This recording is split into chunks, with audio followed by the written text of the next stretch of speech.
Don't know if he wants to. Now, Papa, I gotta be on the train to Memphis, and I don't want you making no trouble for Irene. Who's Irene? You knows who. She's my wife. Oh, that Irene. Come on, Papa George, let me help you. Don't need no woman helping me. Where's my bird? Somebody stole my bird. No, Papa She George. said she's gonna put it in the pot. I heard what she said. She stole my fighting chicken. Papa George. Right here, Papa. Lisbeth, go get that cone shuck pallet so your grandpa can rest still. Get up. You satisfied keeping the old man? That's what we promised your mama Tildy before she went to glory. Annie family, ain't it? London, England. That's where I was fighting birds with Sir Eric Russell. That's the truth.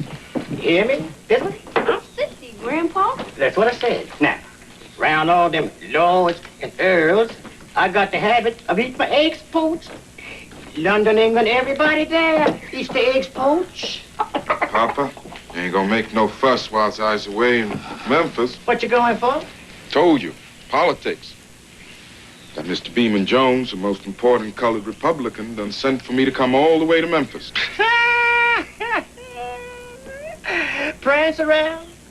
Call yourself the Committee for Republicans of Color? Boy, do you know what the white Republicans call the Committee for Republicans of Color? Niggers. Papa, you never did know nothing except fighting chickens. And Tom, you ain't got no time to be talking about politics. And don't you forget them dry goods from the store in Memphis and the frogs. Frogs? I told you, frogs. Them braid fasteners for my black church dress. And Cynthia, I want you to carry your daddy's carpet bag out.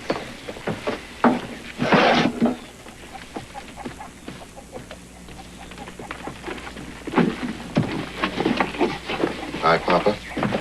Boy, when the fool killer come around, you and your nigger Republicans sure better hide in the high grass.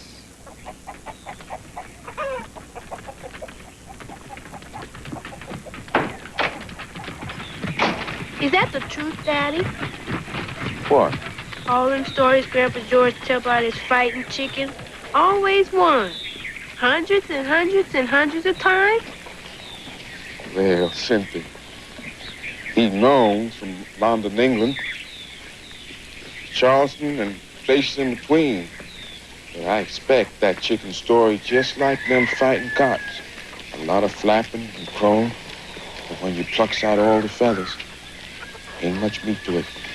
Then they ain't true. Them tales he tell from the old times, they ain't true. About that kente and the funny words from Africa and all that. Hold on. And that's something else. Them stories from the far olden times, they's all true. Papa! Come in, Elizabeth. I recollect when I was a little boy, running around the quarters, shirt-tail naked. My grandmama Kizzy used to tell me the self-same tale about the old African calls himself Kinte. I know. He called the river Camby Balongo, and the slave catchers cut off his foot. And just like your grandpa George told you, my grandma Kizzy told me. And it was her daddy was the African himself, and that make it true. What you doing with your shoes around your neck? You going to the depot, not the cotton patch. Your mama died for mortification. I'll be staying at Judge Damien's in Memphis. Any necessary communication can be addressed to me there by telegraph. James, I heard you, Papa. I wish you'd oblige me, sir, by looking me in the eye when I address you. I didn't know I was being addressed. I often wonder what you managed to find to occupy yourself for 2 years at college without touching a single subject of any practical advantage for gentlemen. Poetry. James, I have the highest hopes for you to carry on the family tradition. You have a keen, agile mind. And I still entertain the conviction that if you would read law with a proper advocate, you could be admitted to the bar. You'll be late for your train, Papa. Train will wait. James? Papa, it's no use. The affairs of the Chesapeake, Ohio, and Southwestern will not come down from father to son unless Andy is called to the bar. Brother's frequently called to the bar, but he never passes one by. Jimmy, I am concerned about you. A gentleman? No, I will go further. Man must, at some time of his life, reach a point where he says, this is my duty. This I must do to be a man. Colonel, Mrs. Warner is sitting outside in the carriage waiting for you to take her to the depot. Yeah, I'm coming. Well, what do you want me to do with that gal in the kitchen? Let go. The teacher for the colored. Oh, yes. She wrote a letter. Bring her in here.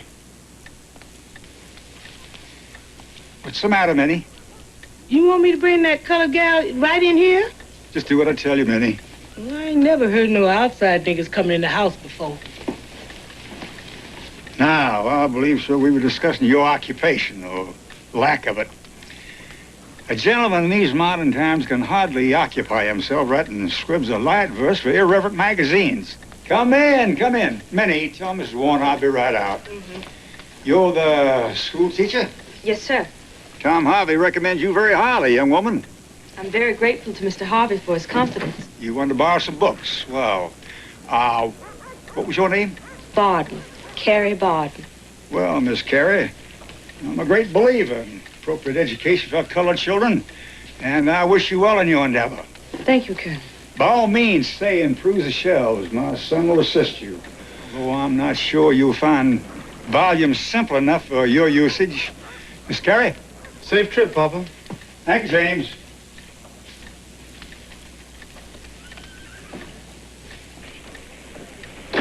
Lot of books. I'll wager you never saw so many books in one place. It is a fine library. A little harder than the first primer or McGuffey's. Yes, sir. I imagine so. If you have any trouble with the titles, I'll help you. That's very kind of you. Actually, there are a lot of old friends here.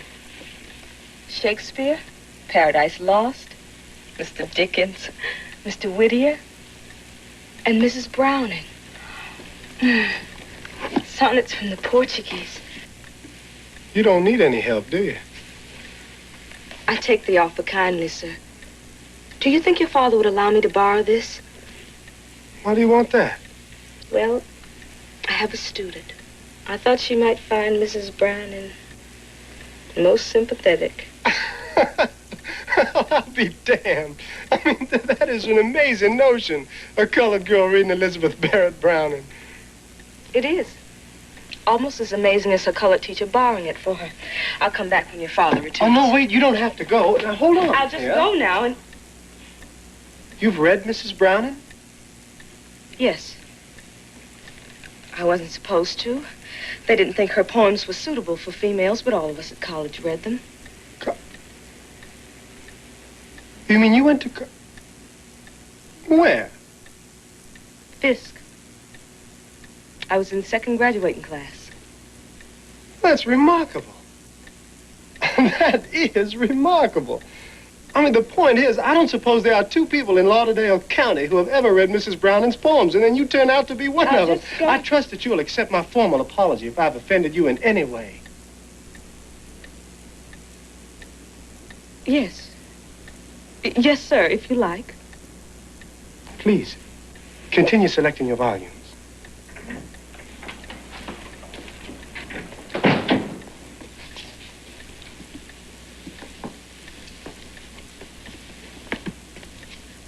What is it, Minnie? When she's done, call me, and I'll see her out the kitchen. All right, Minnie. Do you know Whitman? Whitcomb? James Whitcomb? No. Whitman. Walt Whitman. He's a newspaper editor up north. The Brooklyn Eagle, I think it is. He writes poetry. It's very odd, though. What? There's nothing spiritual or ideal about it. It's earthy. It's physical love between a man and a woman. I hope I haven't offended you. Mentioning an indelicate topic before a female. I think that's what's so uplifting about poetry. I mean, you can think about so many things. It would be most improper if it wasn't a poem. That's true. That is very true. But most people just don't understand that. I'd better go. I have a copy of that book in my trunk. If it ever arrives, I'd be happy to lend it to you. I wouldn't put you to any bother.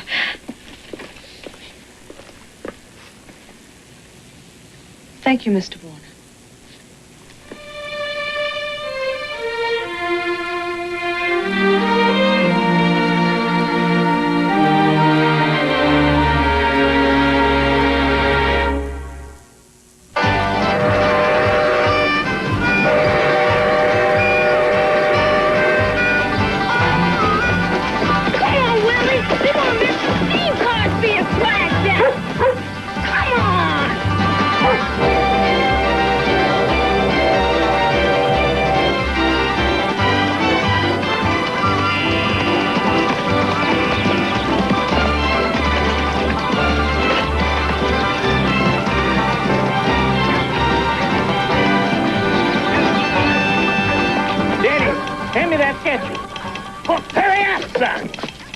Thank you. Oh, boys, when I give the signal, you start playing, just like we rehearsed. Hey, you young'uns, get off that track. The train comes, you're going to be cut right in half. You hear me? You get off that track, and you stay off. Are you sure it's safe, Frederick? This close to the track? Won't the horses bolt? Don't worry, my dear. Jethro will hold the heads.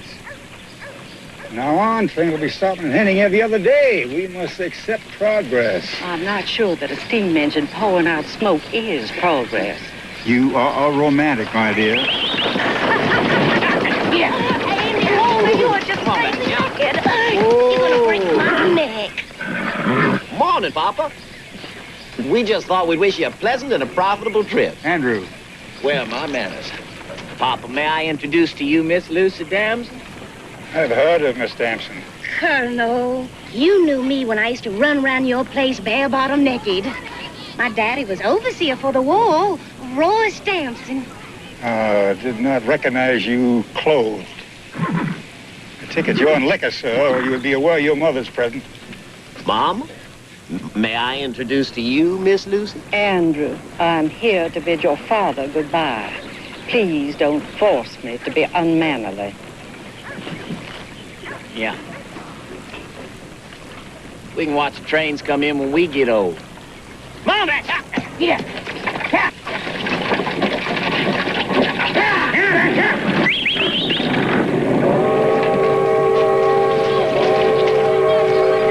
Folks, I tell you, this is a great day for Henry. With the first train coming through, this town is going to grow into a metropolis. Then hand me my flag. There's smoke, Papa. It's coming, it's coming. Cynthia, remember you saw the first train to ever stop in heaven. Papa, you ever ride on the cars before? First time. Here I be. A free man in my Sunday clothes with a first-class ticket to ride in my hand. If you don't mind, Frederick, I shall ask Jethro to drive me home before the train comes. I don't trust the horses. Of course, my dear. I wish you a safe and successful journey. Jethro?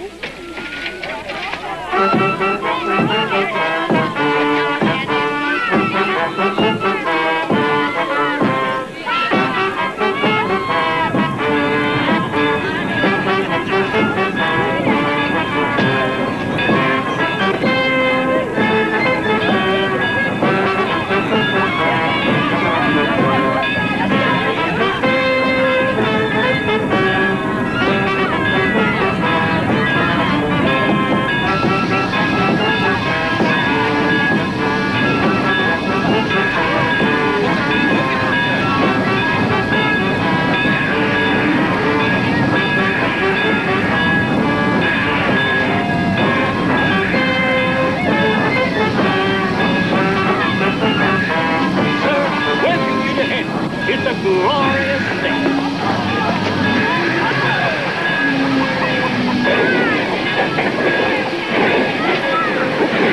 Happy with that? Now, you be good. Mind your mama. Yeah? All right, you go on that way, though. Excuse says this here first class ticket. What are you talking about?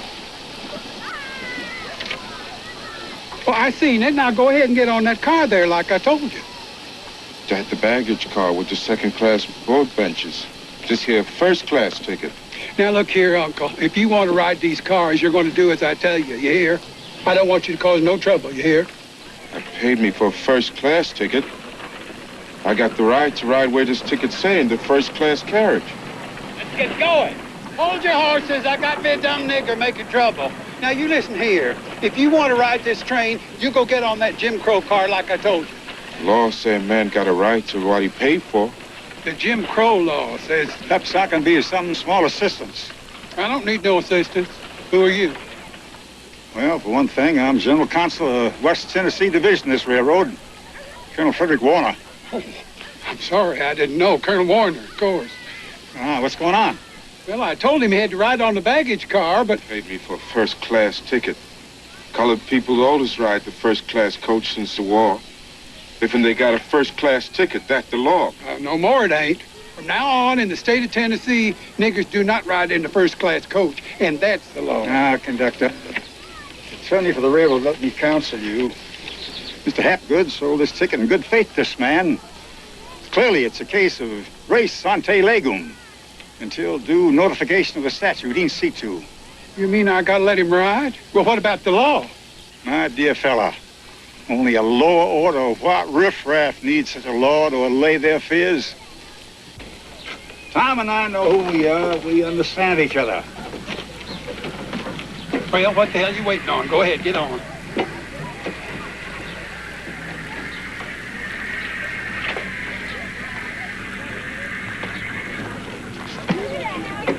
I don't care if he owns the entire railroad.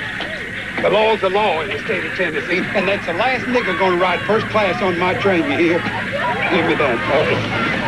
Yes, sir. Boy!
Good night, Mr. Harvey. Representative Boyd? Good night, Don. Good night, dear. Please. Now, gentlemen, the truth of the matter is that the colored voter in Tennessee is facing a major crisis in the forthcoming elections. Now, I'll be talking to all of the county leaders in turn. Now, in the last election, we delivered the colored vote solid to the Republican Party. Now, what happened? They turned lily white on us. There were no state jobs for coloreds. Now, we cannot afford to let them take us for granted. Mr. Harvey, you rode up on the cars with Colonel Frederick Warner. Yes. There was no accident. You see, Colonel Warner is here to do business with us. The Democrats want our votes. Now, if you gentlemen can deliver those votes out there in the counties, we got ourselves one sweet little deal. With the Warners? The old days, they owned more niggers than anybody in the county. In the Johnson amnesty, they stole back the land from the coloreds. You tell me I gotta vote for them? Mr. Harvey, We are not talking about the last judgment where the Lord is going to separate the sheep from the goats. We are talking politics.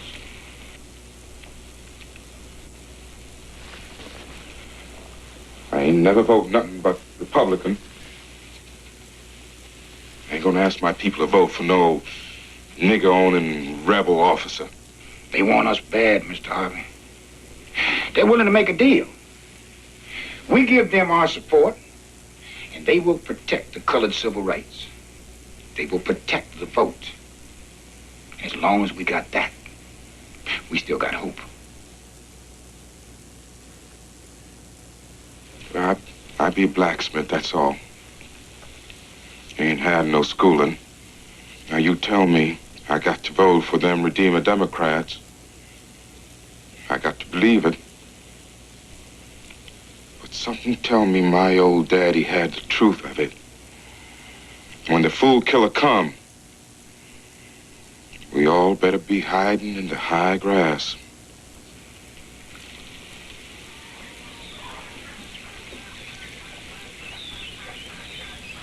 I know what you're doing. You go and get out of here. You're looking in the mirror over the well trying to see the face of your future husband. You are out of your head, child. You see him? What he look like? Handsome. Real handsome. He got brown eyes and he's real tall. Oh, and Cynthia, he got the nicest smile you ever want to see. You ain't see that face in no looking glass. That's the boy I seen you with down at the depot. Hush up. I seen you holding hands. You hush up, you hear me? And hugging and kissing. Cynthia, I'm gonna do you. I seen you. That ain't the only thing. He a white boy. Not true. Not true. He ain't no white boy. You hear me? He is colored. He is colored. Elizabeth? Now, y'all just stop that squabbling. What in the world is the matter with you children? Mama, you know she... Child, you better get in that house and clean yourself up. But if you don't get out of here, child, you better. Elizabeth? What is his name? Who, Mama? Now, child, don't you trifle with me. I said, who is he? Named John Dolan. Don't know no John Dolan. From over Whippley way. I met him when I was up to help taking care of Lacey Berwin with the pneumonia. Where'd you see him? Nowhere. Except just walking, that's all. What happened, Elizabeth? Mess with you? No, Mama. Mama, I swear. Leastways, I knows you ain't pregnant because you just finished your time. We go Tuesday. Mama shouldn't be saying nothing like that. Why not? Child, that's a mama's business. Keep a track of her daughter's time and money so she don't get in no sinful ways. Yeah, but Mama, you ain't got no right to expect nothing like that. I just love him, that's all. Mama, what did be wrong about that? Nothing. But we's a respectable and Christian family. Now, you wants to keep company with the boy? Then you do's respectable. Because ain't gonna be no running off behind the bushes. Not in this family. I know, Mama. I'm not You got planning to ask your papa's permission to keep company. Mama, I love John. Child, If I got now that's all there is to it. Now, you ask him when he get back from Memphis. Now listen to me, child. Because till then, you ain't to see nary hide no hair of that boy. Now till your papa say yes or no. Yes, ma'am.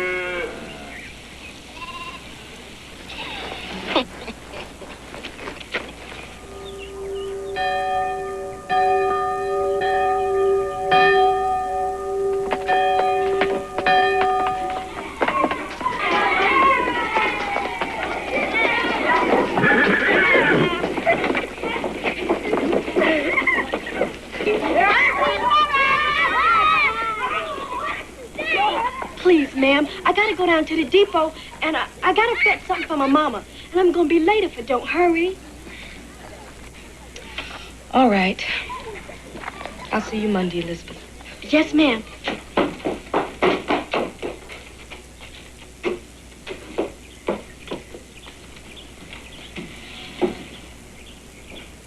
I didn't mean to interfere. I thought all the children were gone. Except Elizabeth. I'm afraid she didn't read it at all. I thought she'd feel close to Mrs. Browning. It's a long way from Italy to Tennessee. Well, if you've come for the books, I'll get them for you. No. I didn't come for the books. Oh. In fact, quite the contrary. My trunk finally arrived. Leaves of Grass by Walt Whitman. I said I'd lend it to you. I didn't think you'd bring it here, Mr. Warner. Perhaps when I bring the others back, you could leave it for me in the kitchen. No, I have it here right now. There's a poem here somewhere. It begins, when lilacs last in the dooryard bloomed. I read it last night and I was most affected. It's about Lincoln when he died. The star early drooped in the western sky. Anyway, I even started downstairs to the sitting room to just share it with someone. And I suddenly realized that there's absolutely no one in this town I could talk to about anything like this. Well, I do understand your feeling, Mr. Warner, but... I do have one serious misgiving, however. Oh? There is, of course, a profound and obvious difference between us. There are passages in this book, words and apostrophes to the human anatomy which might disturb your sensibilities. You mean because I'm a female? That's what you mean? Well, it is true that ladies are of a purer nature. My mama can hardly refer to the nether extremities. She calls the leg of a table a limb. I assure you, Mr. Warner, I call a leg, whether it's on a table or on myself. In that case, I'm very glad I didn't excise certain words. I was going to cut them out with my razor. Oh, no. You wouldn't cut up a book. That would be like mutilating a child. You're absolutely right, Miss Barton.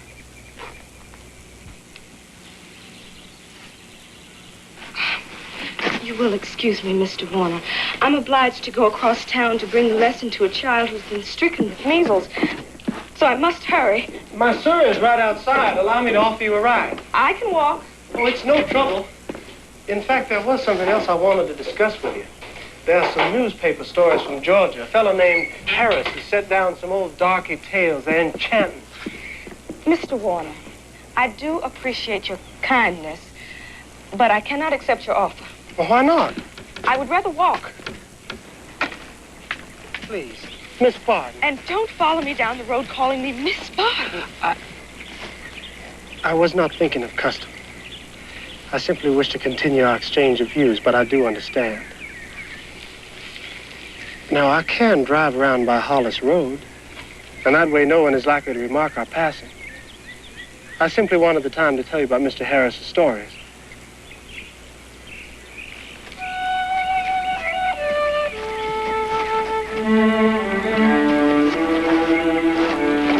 Mr. Warner, I will ask you not to turn your head to talk to me if anyone's watching.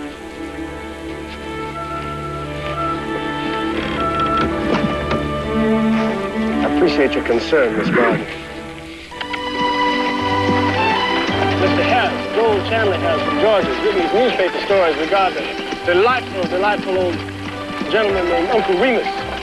And he tells these delightful darky tales to the young white gentleman on the plantation. And they concern the adventures of the most astute critters that you ever heard of. There's a Brer Fox and a Brer Rabbit. And I don't mind saying that whenever there's an encounter between the two, Brer Rabbit always seems to get the best of Brer Fox.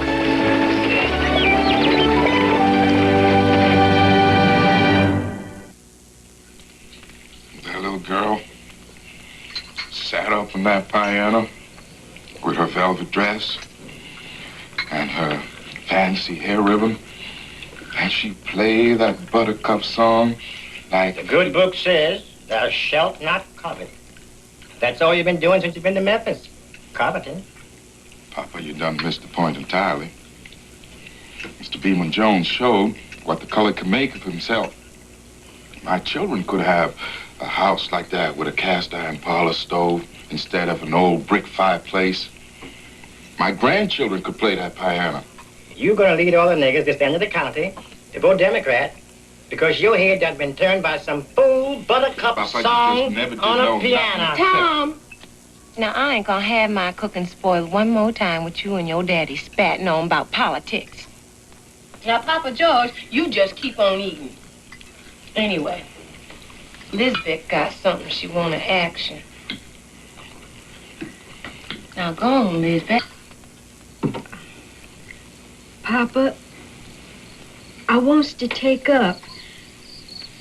And I was asking your permission to keep company.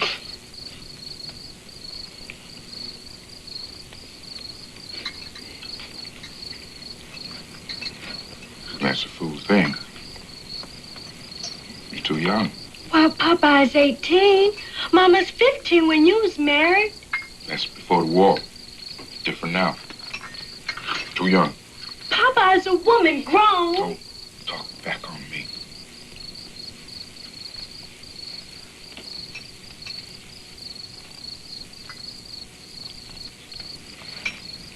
Still a child, just a child. Tom, now you know she old enough. And she done the right thing when she asked your permission. Now you got to do right. You can't say no without you talk to the boy, and there are good reasons.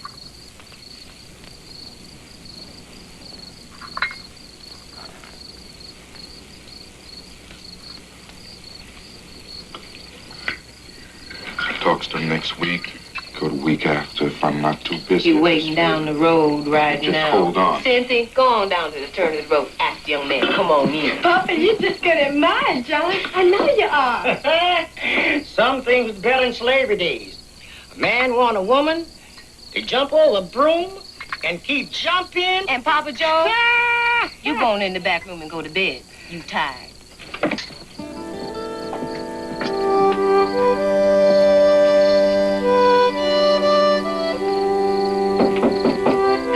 Come in.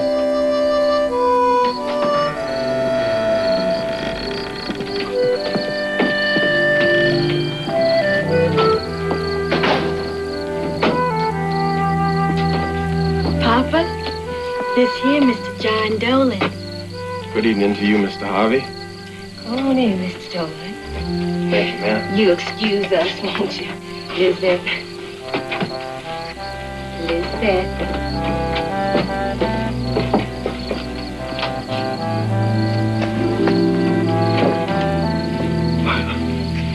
I brought you some pipe tobacco, Mr. Harvey. It's Virginia Burley factory packed.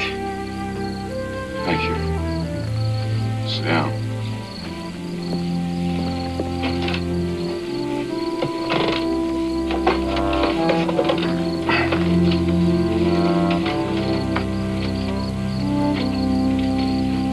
Who are your folks? Dolans. We live about 5 miles past Ripley. Don't know no Dolans. Well, we just moved up from Nashville 2 years ago. Who your mama? Winnie Dolan. She was a baker in a cook shop up to the war. Your daddy? Micah Dolan.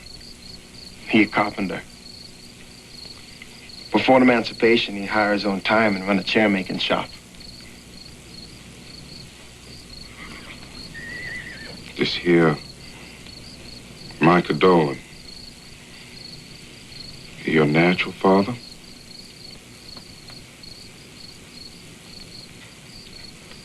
Mr. Harvey, it was Micah Dolan raised me up and put food on the table and clothes on my back and teach me the trade to be a first-class journeyman cabinet maker.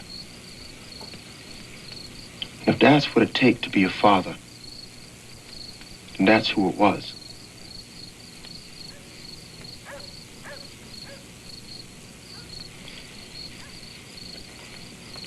Mr. Harvey, I'm asking your permission to take up with your daughter, Elizabeth.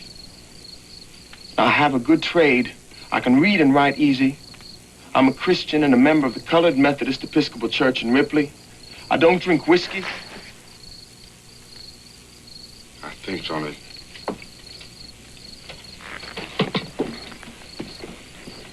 It sure be getting late. I reckon I better be getting on home.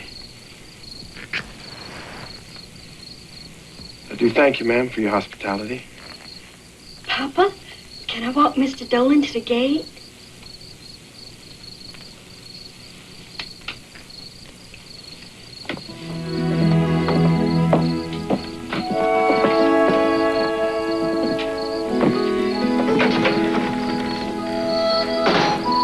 It's gonna be fine, honey. Papa got to say yes. Ain't no reason he won't say yes. You're going to be cold down tonight. Oh, I love you, Johnny. You know, whatever happens... I know. And you is the only girl I ever gonna love. You gonna be my wife, and that's for true. Now, don't you worry. It's gonna be fine. Papa say yes, it's gonna be just fine. Lisbeth. Good night. Mama? He said he think on it.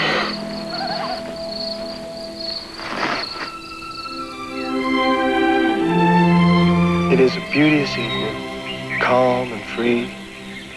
The holy time is quiet as a nun, breathless with adoration. The broad sun is sinking in its tranquility. I don't remember anymore. It's lovely. What is it? I was just thinking what my father would say if he knew I was sitting here reciting Wordsworth like this. But then he doesn't approve of much that I do. What do you want to do?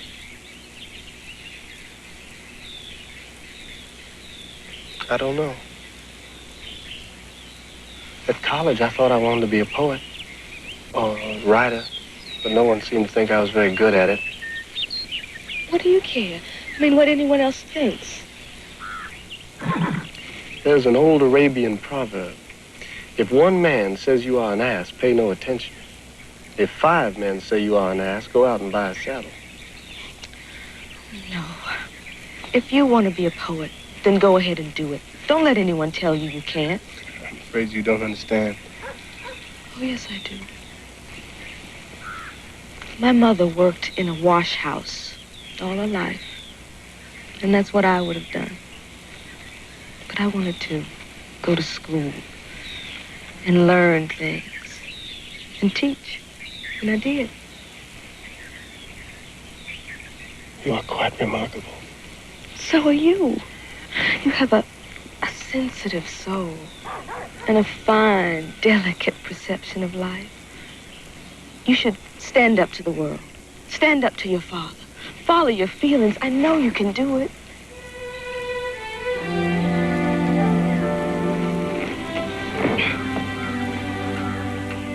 It is getting late, Mr. Warner. I think... You're quite right, Miss Barton. I must apologize for detaining you this long.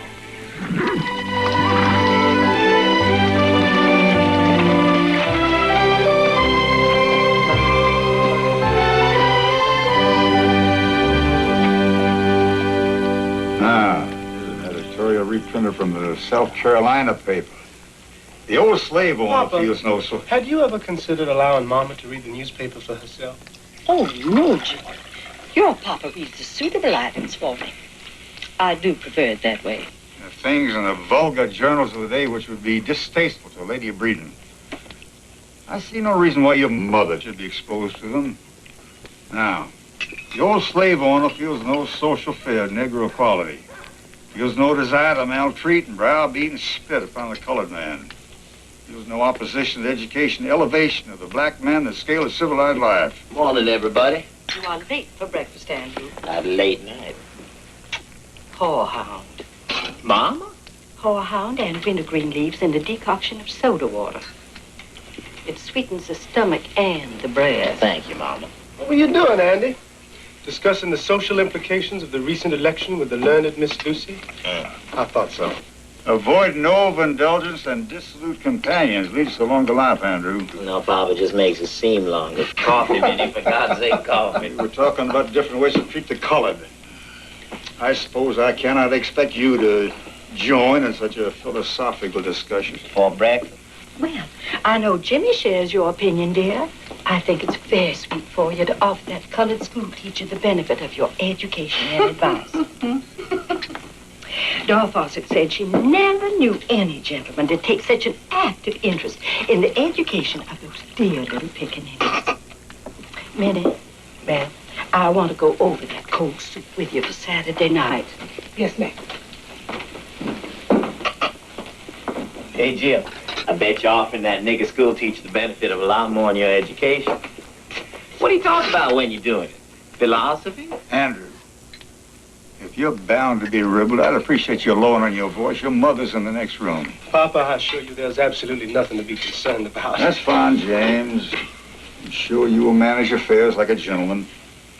There's nothing to manage. I know. It's just a phase all young men have to go through. One of the responsibilities is to be discreet. What Papa means is, keep your dark secret. I would agree roughly with Miss Ellen Terry on the subject. No matter what anybody does, so long as they don't do it in the street and frighten the horses. Oh, did you say something witty? I'm afraid my idea was not entirely suitable for ladies.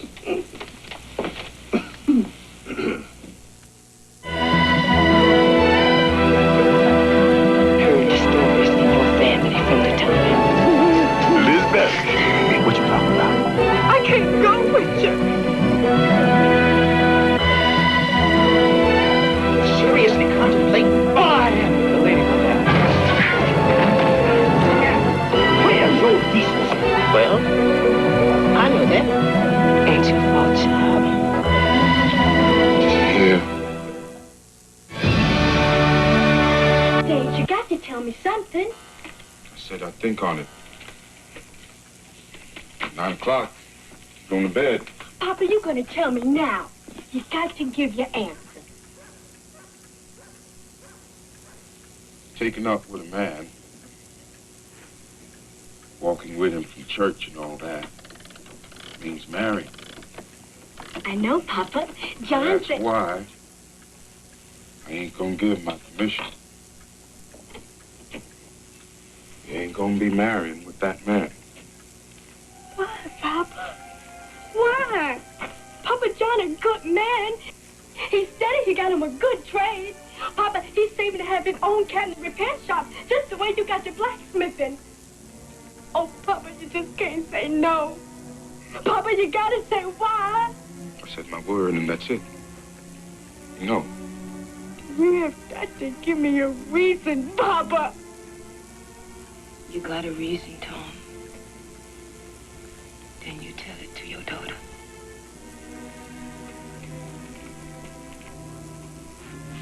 That Micah Dolan maybe raised that boy. But more than likely, he never fathered him. That boy is most white. Just a little nigger around the mouth. Well, alongside of that, he could pass for white most anywhere.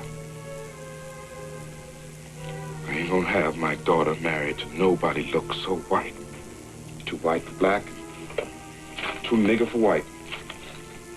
Never belong nowhere. John Doe a nigger enough to be born a slave, Tom, same as you. I said my word. What's the matter? You ain't making no kind of sense at all. Ain't nobody remember the way it was no more. We was stock on the master's place. Like the cows and the hogs. The light-skinned niggers was the favored ones. Work in the house with a broadcloth coat for the butler and a silk hat for the coachman. The yaller it was, the more they prized that coat and that hat. They laugh for it. They carry tales to the overseer against their own people. They load it all over the quarters because they whiter, they righter. Out of my way, blacker than me. Tom, them things was a long time ago. That boy was running in his shirt tail when freedom come. I don't understand. Papa, you just can't say me no. Papa, please. Say my word. I say no. And that's all there is. Because I'm the father of this here family.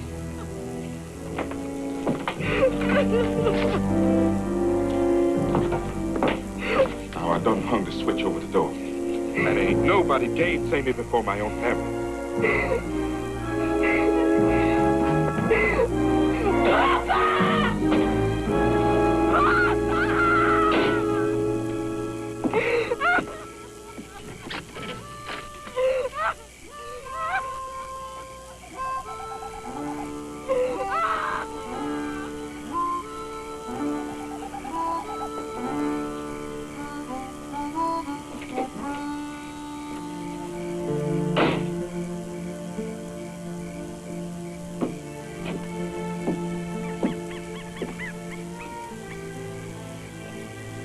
you do this thing to your sweet. I don't care if you hang an overseer's old bullwhip on the door.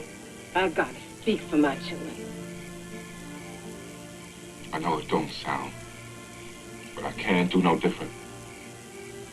That boy walked through the door with the lamplight shining on his face like the belly of a dead fish in a pond. He's come before me. Since I remember that I seen that face on the old masters in Alamance County, on the patrollers before the war, on the night riders, the cluxers after, that train conductor. The face of mine enemy. That's all I know. Oh, honey. You got everything mixed up in your head like a magpie nest. Old George Johnson from the old days. He saved your life. He was your best friend up till the time it went west. And he was white. Ain't got nothing to do with old George Johnson. Marrying is different. Now you listen to me, Tom Harvey. I done heard the stories in your family from the time I married up with you. Your grandma Kizzy was raped by the master Tom Moore. Your daddy, Chicken George, is half white. You 1/4 white. You look your daddy's face, you see the face your enemy. You look yourself in the looking glass, Tom, you're looking at your own enemy. I hate the white blood in me. I hate them niggas preening on their yellow color like a sign. What is a sign? Before God, it's a sign of slavery, of the black man. Chained and beat down so he can't protect his own womanfolk. Woman, stick out my head. I said my word. She's my daughter, and I will not see her married to that man.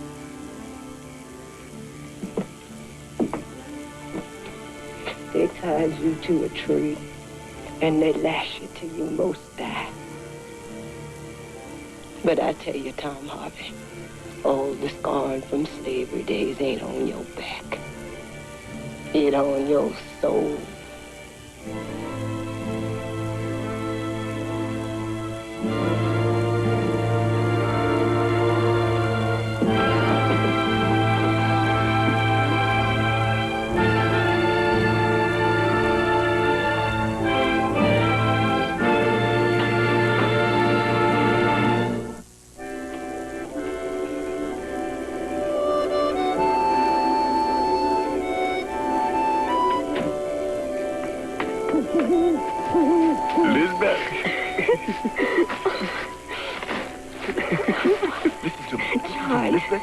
Most wonderful news. Honey, don't say nothing, not you. This here gonna make everything fine. You come to my folks tomorrow, and we gets married the next day by the Reverend Cowboy at the CME Church in Ripley. Go.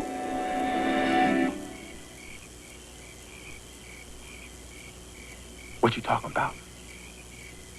I told you. Papa won't let me take up. I can't go with you. That's crazy. Why not? I don't know. I just can't. I can't go against Papa. Now, we love each other, don't we? And I got the chance to have a first-class cabinet shop in Knoxville. Your Papa can't tell you don't love me. I do. I do love you, John. I'm a Papa. He's the head of the family, and I can't go against the family.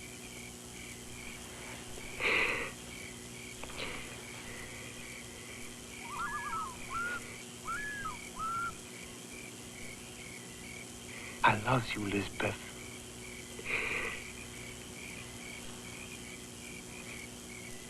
I'm going to Knoxville, Lisbeth. I ain't be coming back.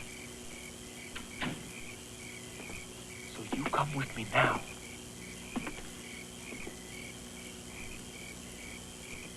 Don't look back. You just walk away with me now.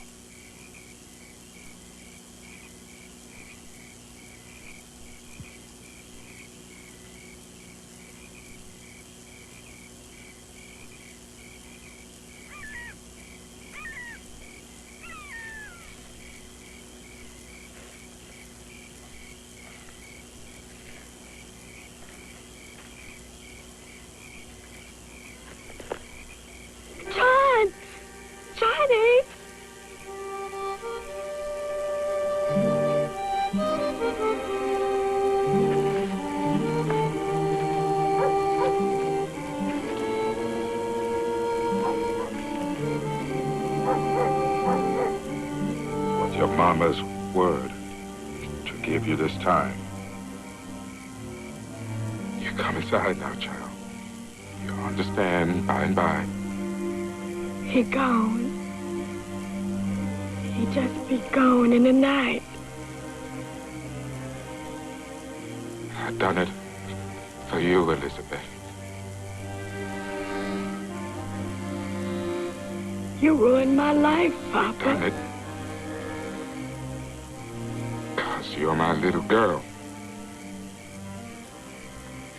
If I can't marry John, I ain't never gonna marry nobody.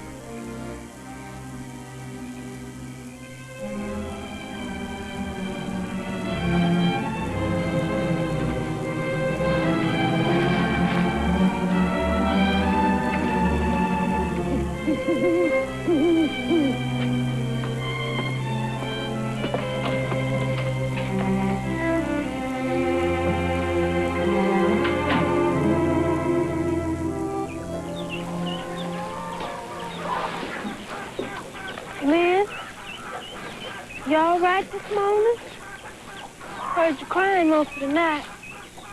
Liz, I swear to you, unless Papa change his mind, I won't never marry nobody neither. I'll always stay with you. Forever.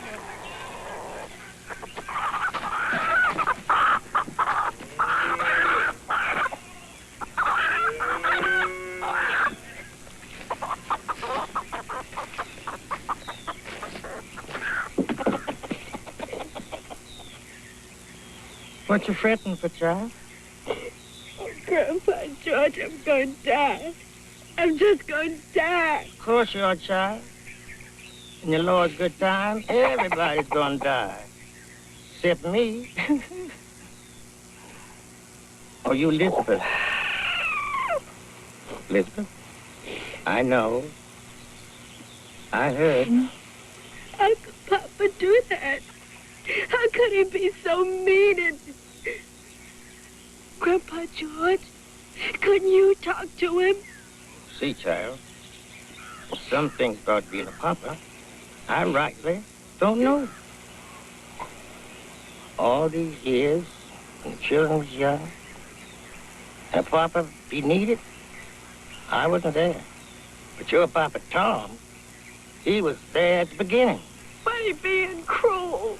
It looked like it to you. Maybe to me. But everything go by its nature. It's the nature of the game cock to fight. For a young gal to be in love. Your Papa Tom, he gotta go by his nature. Child, ain't nothing I can do about nothing. But I do love you. I do. Indeed, I love you.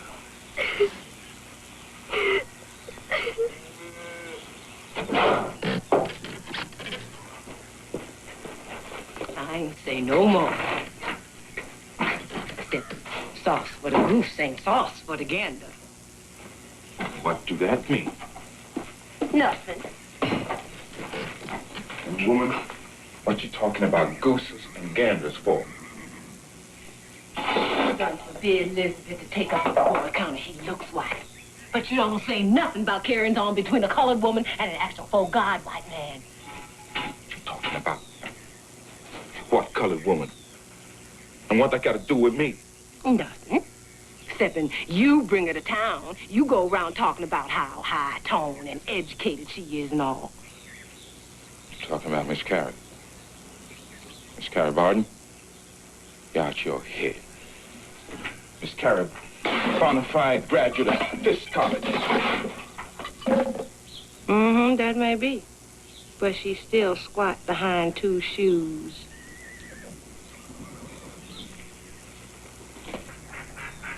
I, young in life, by seeming cruel fate, was snatched from Afric's fancied happy seat. What pangs excruciating must molest, what sorrows labor in my parents' breast. steeled was the soul, and by no misery moved, that from a father seized his babe beloved. Such my case. And can I then but pray others may never feel tyrannic sway? Choose a slave. Phyllis Wheatley, born 1753. I don't want to read any more poetry now. Mr. Warner, We got to talk.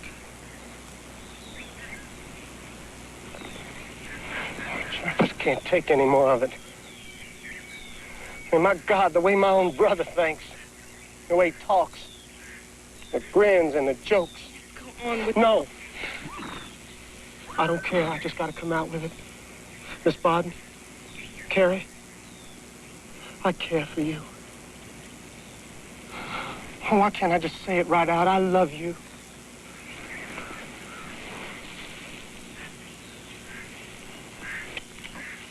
How could you? I said I love you. It was all right the way it was, but you had to tarnish it all. Oh, you don't understand. Oh, yes, I do. I thought we could meet on a spiritual plane. It was so lovely. The books and the poems and the high ideals. But that wasn't the truth, was it? Oh, I know they've been talking, the sisters in the choir at church. That high and mighty school teacher let that white man mess around with her. Carrie, stop it. They're right. You are the white man, and any colored gal is yours to take. For God's sake, Carrie. What difference does it make? Going to school, studying, reading Horace Mann on education, Emerson on self-reliance, Elizabeth Barrett Browning. Because that's all, what am I? Just a little nigger gal you can take any time you want to. Carrie, for God's sake, listen to me. Do you understand what I'm telling you? I love you. I want to marry you. No! Carrie!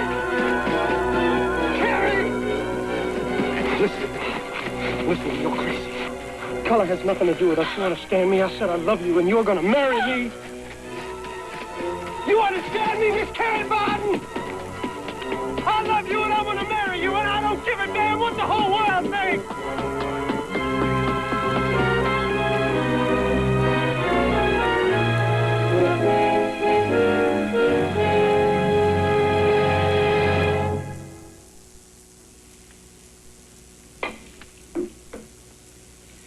What's the matter, little brother?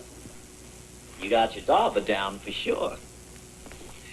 It appears to me that little Sonny Jim isn't getting it regular anymore. Well, you've come to the right place for expert advice. Now, based on my experience, which I don't mind telling you is considerable, with every color from a nice cafe au lait all the way down to a blue gum pitch black, what you ought to do is send up to Memphis and buy that gal a red dress. That's a ticket. Red dress and beads, it is infallible. Then a nigger gal anywhere won't put out for a red dress and beads. Oh, will you shut up, Andy? You gotta look at it scientifically. Niggers are closer to nature. White girls are more sensitive and delicate. That's in their nature.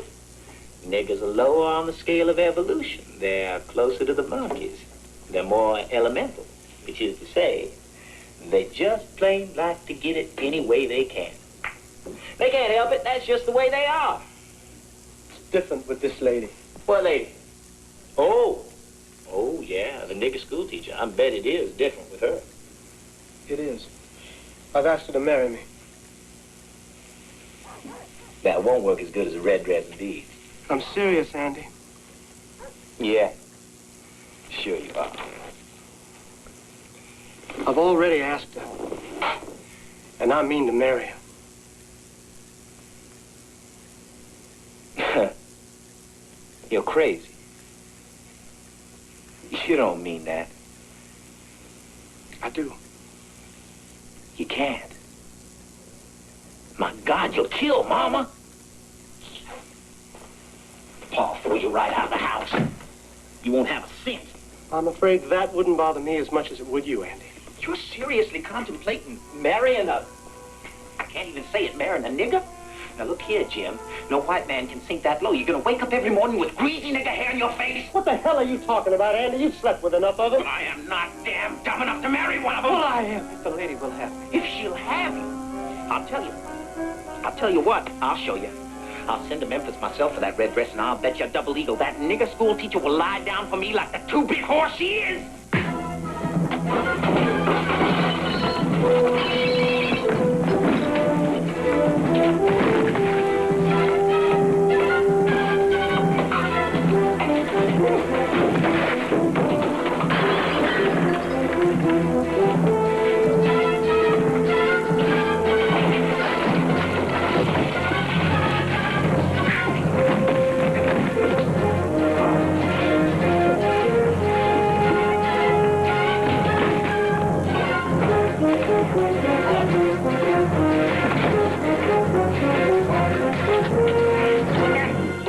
Your decency. This will be over. You hear me? Let me tell you something, boy.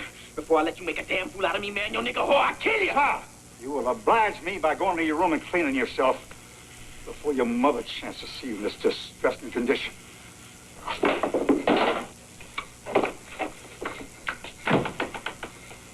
I will not discuss with you the appalling spectacle. Brothers in a common brawl. Better discuss it, Papa. You heard what Andy said. It's true. I want you to understand, James, I'm a worldly man. But certain codes of decency must be followed. Proper respect for public opinion. Papa, listen to me. The presence of colored women is a necessity, I'll concede. They relieve the urgency of white men without distressing their ladies. Therefore, if you wish to set this girl up somewhere discreetly, I will arrange to increase your drawing account to cover the expenses.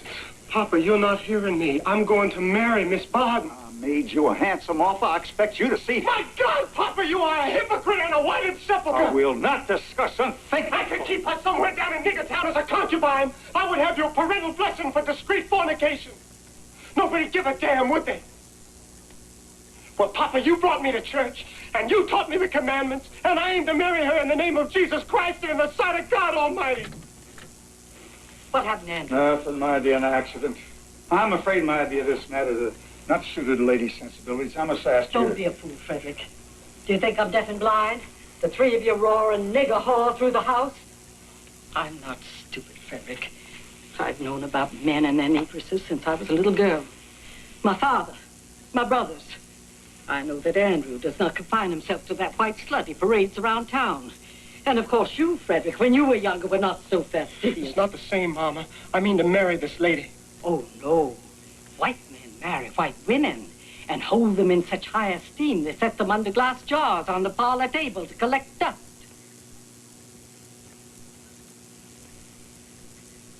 I shall need wood chasing and court plaster. Proud of your morning's work? March all them poor fool niggas down to the election to vote for them Democrats. I've done explain to you, Daddy. The way we vote this morning was between the lesser of two evils. That's what I said. Two things gonna ruin the colored man. The boll weevils and the lesser of two weevils. Now what I Gotta say take is... this to the forge. Damn it. Mama George, now you just calm yourself. Now, Esther, how come just when I'm gonna make him holler enough in the argument, that's when he walks right out the room? Sister Irene, may I speak with you for a little? Mm-hmm, sure can, child. You just go on out to the backyard. Lizbeth, come on, sit with your grandpa. Walk right out. Walk right out on me. Damn it. Sister Irene, I'm so frightened. I had to speak with somebody. You didn't miss your time, did you, honey? That what it is? What are you... Oh. No. No. That isn't it. Well, praise the Lord who looks after the righteous. I know. Everybody in town thinks I've been sleeping with Mr. Warner. You thought so, didn't you? Well, now, honey, I didn't think nothing, because it just wasn't none of my business. He asked me to marry him. Mr. Jim Warner, Colonel Warner's boy? What'd you say? Nothing. I just ran away. I mean, it's not possible. You can't even think a thing like that. I never heard anything like that, never. than what you feared of. I can't sleep. I'm afraid to sleep. Mm-hmm. You've been dreaming. I don't remember the dreams after. But I wake up, and I'm shivering and afraid. My mama raised me to be a Christian. She said, Carrie, you ain't gonna be no nigger. And don't you let no man, white nor colored, make no nigger whore out of you. But there's something inside of me that's laughing at me, that wants me to be bad and dirty and sinful, and I'm afraid of it. Oh, honey, honey. Oh, what am I going to do? Oh, my God, what am I going to do? Well, look like to me, question B, is you feared of this white man 'cause he white? Or 'cause he a man? It must be because he's white. Maybe, and maybe more. But let me tell you something. 'Cause you's just a little bitty baby in slavery days, and I was a grown woman. The only comfort for us in them days, that was man and woman loving each other and taking care of each other the best they could under the circumstance. And chillin'. Now, ain't nothing bad, nor dirty, nor sinful about that. The yearning of a man for his woman and a woman for her man, child, that's God's doing. 'Cause when you growed up past a little girl, when your breasts come and your flow start, and all that what makes you a woman, God, he done that 'cause that be his plan.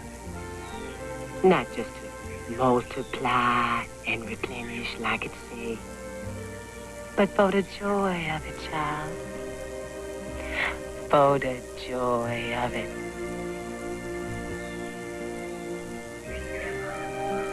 Sister Irene, you're the only folks I've got left, you and Mr. Tom. What am I gonna do?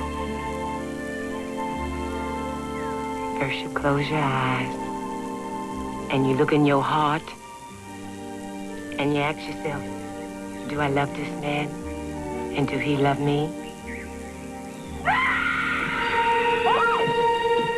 Oh, Lord.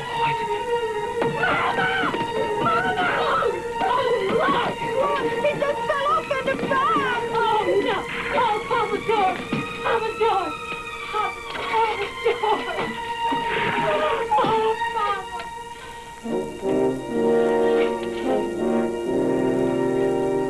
You don't be feeling nothing, despite the burns. Praise be Jesus. Tildy? Where my Tildy? She gone to glory, Papa. That woman never around when you need her. Papa, you just rest yourself. Papa? Hear me? Me, it's Tom. Well, I know that. Ain't simple. It just fell in the fire. Ain't your fault, child. You did all you could. Ain't nobody's fault. Just time.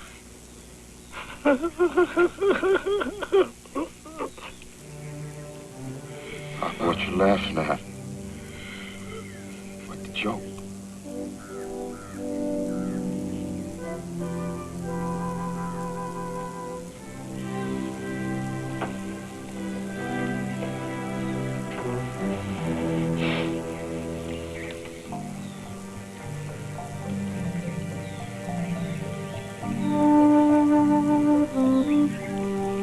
Lord God Jesus.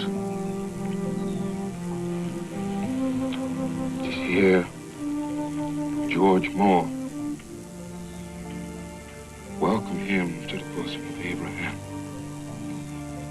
gonna be with his Matilda, who was my mama, and with his mama, who was named Kizzy, and with her daddy, the old African, whose name was Kunta Kinte.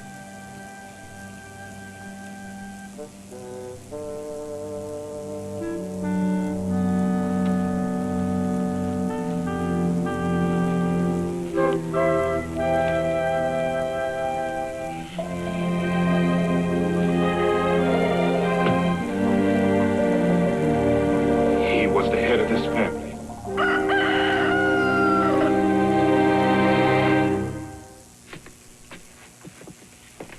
No, wipe your feet there on the mat.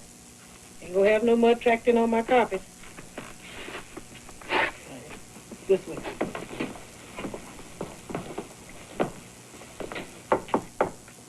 Come in.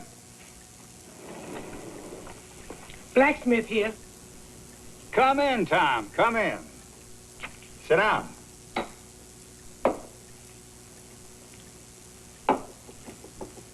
All right, Minnie. Tom, you will be pleased to learn we have made a clear victory in this election. Now, thanks for your leadership and the support of the Negro voters, I pledge my continued effort to advance the cause of colored men in this part of the state.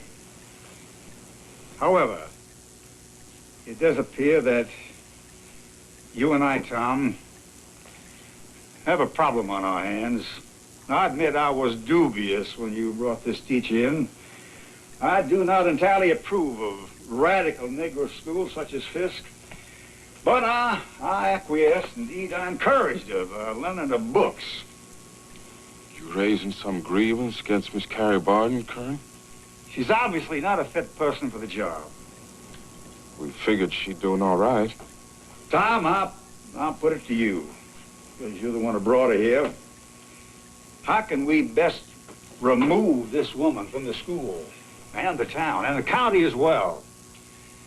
The alternative would be most tragic, most tragic.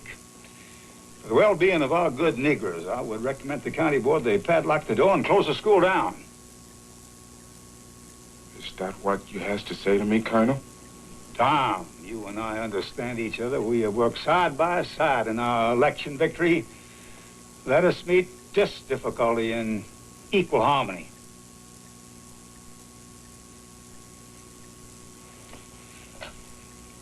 I think's on it. Of course, I would not press you, Tom. I will not expect your answer until tomorrow.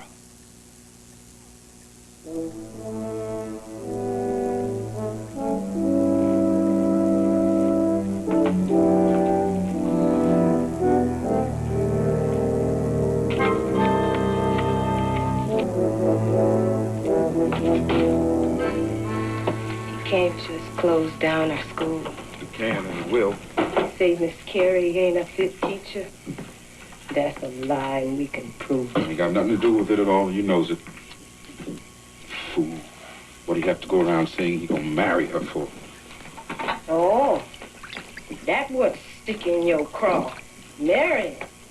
If you just lay with her and leave her with a big belly and no name for the child, then that'd be all right. Point is, that woman was my responsibility. I brung her here. I talks big how we need a graduate from that Fisk University. It's my pride. And my pride been brung low. Can she behave herself? Can she let that white boy go sniffing around her skirts for her? You like that, Colonel, won't you? Blaming it all on Miss Carrie like she's some Beale Street woman from Memphis. How come he don't say nothing about his own son nosing around a decent Christian woman like a randy goat? Because that's his son. And he white. Papa, is you gonna turn Miss Carrie out to school and drive her out of town? You go on, girl. This ain't none of your concern. So you gonna make the judgment, like the master in the slave time. Child, don't you say nothing. That's your father. I know. And he had to say over me, but you ain't the father over Miss Carrie Barden. Elizabeth ruined my life, Papa. You gonna do the same thing to Miss Carrie? Tom, she ain't herself. It's the melancholy. She don't mean nothing. Now, Elizabeth, that school gotta keep on. Mean and sorry as it is. It's the only way black folk gonna break out and climb. Now, that school gotta keep on. So you gonna do what the white man tell you? You gonna knuckle under, Papa? Elizabeth, you hush. Girl tell you to jump. And what you do, Papa? You jump. Jump. Jump, Jim Crow. Jump. Jump. Jump, Jim Crow. Wheel about and turn about and do your soul. Slide, slide, and boy, just jump. You funny as a Mr. Winter. Jump, Jim Crow. Jump, jump, stop it, Jim Crow. Kneel to the buzzards and you bow to the crow. Smile, smile, and away you go.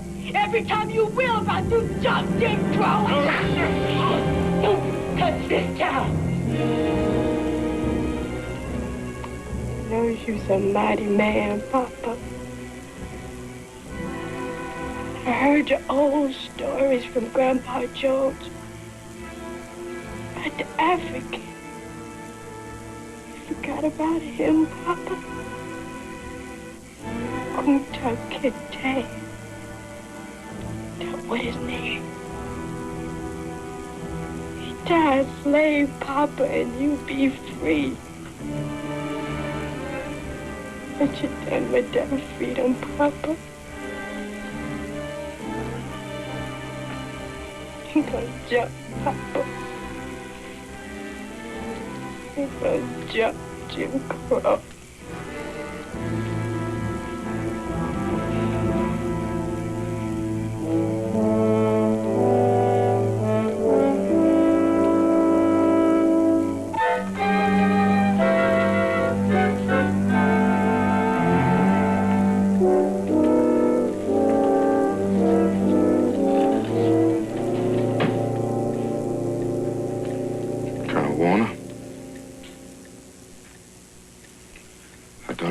The answer about Miss Carrie Barden and the school. Just how it be. We ain't gonna turn Miss Carrie Barden after school.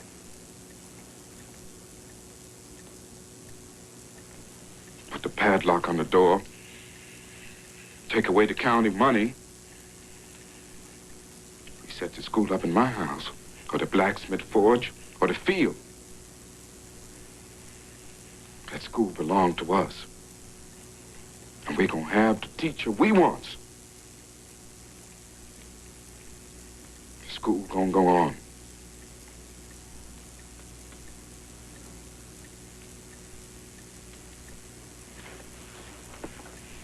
Tom.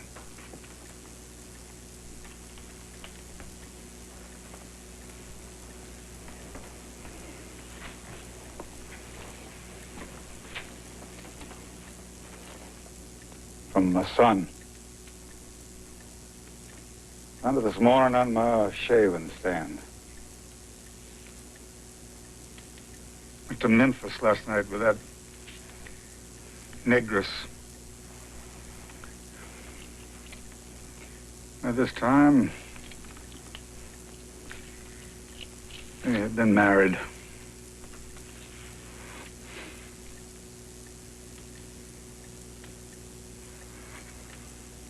Tom, I understand you had no part in this. I consider you a good, decent kind of colored man who knows what's right and who your friends are. Well, Colonel, I sure learning. You and I both understand this is wrong. But they say that in every evil there's a compensating good. They're gone, and at least we're shut of that woman at the school. Then I'd best go, Colonel. We're gonna have a lot of hunting before we find us another teacher with the quality of Miss Carrie. is Warner.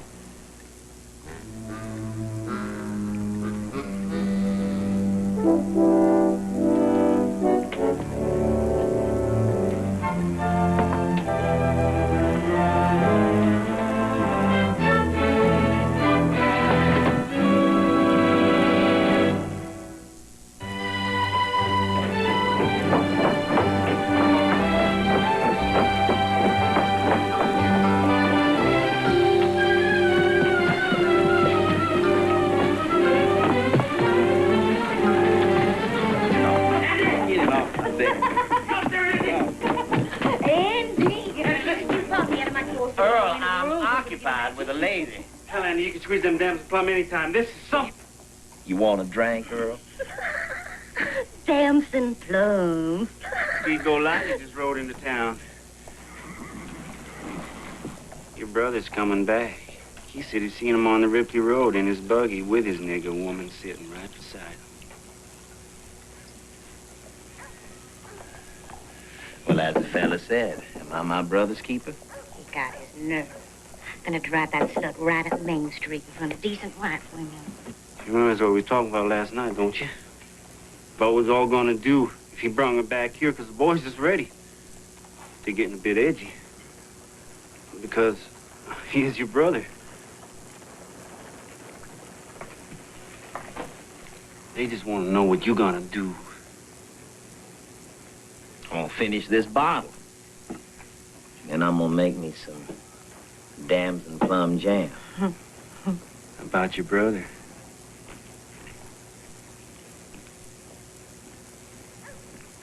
I have no brother. Whatever the boys feel they have to do, it don't matter to me one way or the other.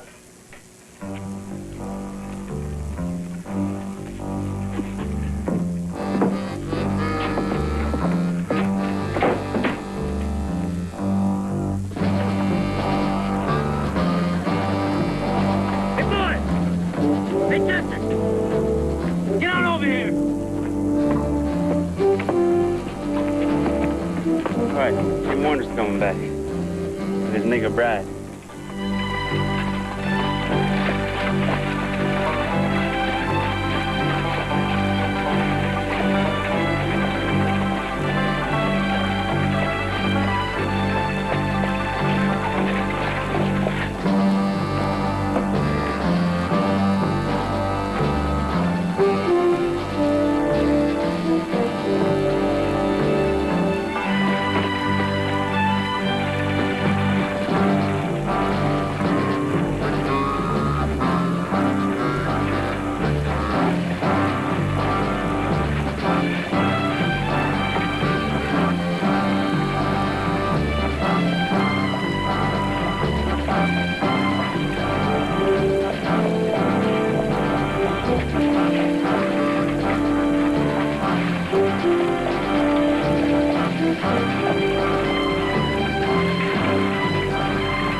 White men so much. How about a real one? Gentlemen!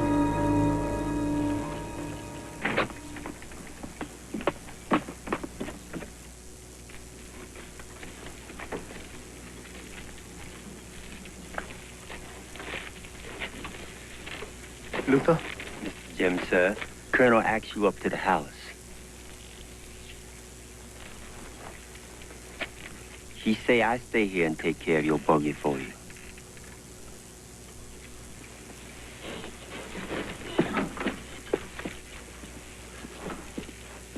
Thank you, Luther.